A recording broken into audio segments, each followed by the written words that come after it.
Euroregione.news. Oceania, ludoteca da 0 a 99 anni. La sindaca Deborah Furlan, con l'assessore alle politiche sociali, associazioni e sport Maria Cristina Monti e grazie alla disponibilità del bibliotecario Mattia Filigoi, hanno avviato il servizio di ludoteca comunale sia per gli anziani sia per i più giovani. Oggi finalmente, dopo un po' di tempo che stavamo cercando di organizzare questo nuovo servizio, siamo riusciti ad inaugurarlo. Stiamo parlando della ludoteca, è uno spazio, un servizio, un luogo, ma anche un pensiero dedicato al gioco. Siamo riusciti nel tempo a recuperare diverse risorse economiche per poter proprio comprare, come ha esplicitato prima anche il nostro bibliotecario, più di una trentina di giochi da mettere a disposizione ovviamente di tutta la comunità. È un servizio questo che è aperto a tutti, dagli 0 ai 99 anni, anche se il nostro pensiero ovviamente è quello di suddividerlo un po' di fasce di età, in quanto ovviamente all'interno della stessa fascia di età si riesce a fare gli stessi giochi, ma anche a condividere un po' gli stessi pensieri. In questo momento al piano inferiore della biblioteca, quindi nella sala civica, ogni martedì pomeriggio è già attivo un servizio con l'associazione Hauser dedicato agli anziani, dove si ritrovano ormai già da più di un anno per giocare sia a carte che a tombola, quindi in realtà una mini ludoteca l'avevamo già aperta. Questa proprio invece è una ludoteca importante con tanti giochi che vuole proprio essere destinata, diciamo, a tutti i bambini e ragazzi. In questo momento il servizio sarà per questo periodo estivo una volta al mese, quindi la prossima giornata di apertura della ludoteca, che è dalle ore 15 alle ore 19, sarà il 10 agosto. Poi col mese di settembre invece il primo e il terzo sabato del mese sarà appunto dedicato il pomeriggio ai giochi a tutti i ragazzi e bambini che vorranno partecipare.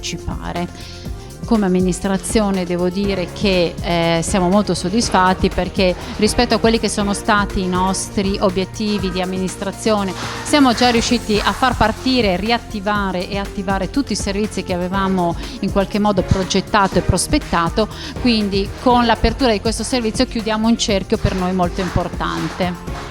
Ringraziamo ovviamente per questo spazio, nel quale anche l'associazione Zikurat, che è sempre disponibile ed accoglie sempre le nostre proposte, perché è riuscita a portare i bambini e i ragazzi che all'interno dell'associazione studiano il canto e qualsiasi altro strumento, e sono qua con noi a giocare oggi e a condividere uno spazio e anche a stare insieme, a fare aggregazione, perché questo è quello di cui la nostra comunità, non solo di Pocenia ma in generale, ha bisogno per stare bene.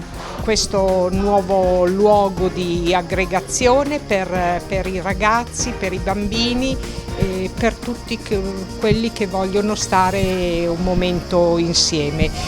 Durante questa manifestazione, durante questo evento, ci avvarremo della collaborazione dell'associazione Zikurat. È un'associazione di musica che opera sul nostro territorio e che si occupa di insegnare la musica ai bambini. È una cosa che vorremmo fare per sempre. Inizialmente per quest'estate, per questo periodo, saremo aperti oggi e saremo aperti sabato 10 agosto.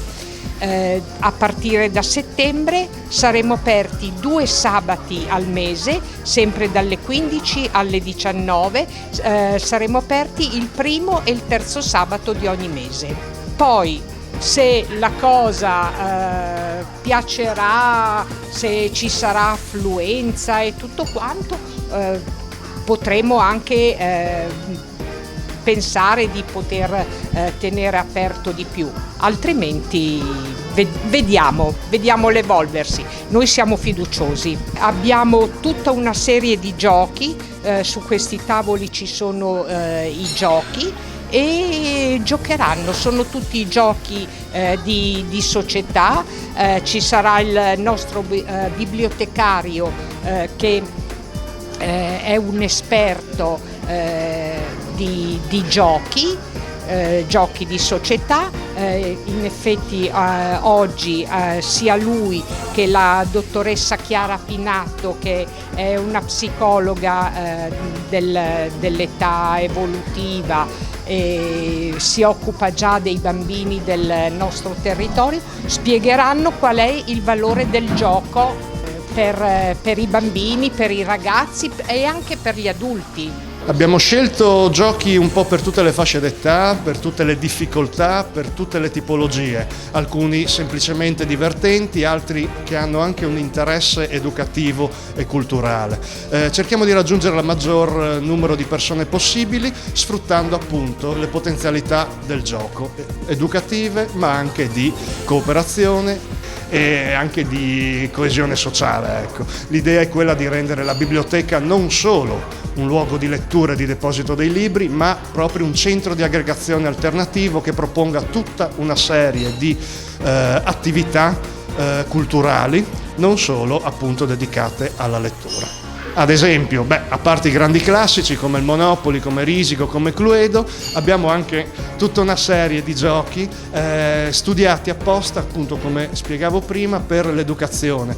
Alcuni giochi simulano la vita delle api e quindi il giocatore impara giocando a costruire i propri alveari e a mantenere l'ambiente. Altri invece sono dedicati all'esplorazione dello spazio, alla conquista di Marte e sono studiati dal punto di vista della fisica reale. Si tratta ovviamente di simulazioni, ma danno le basi per quelle che possono poi essere anche delle possibili carriere nella fisica, nella scienza, nell'agricoltura, un po' dappertutto.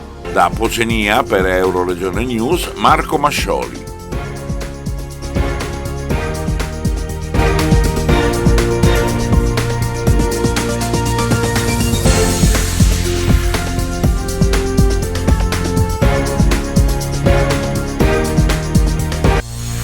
Euroregione.news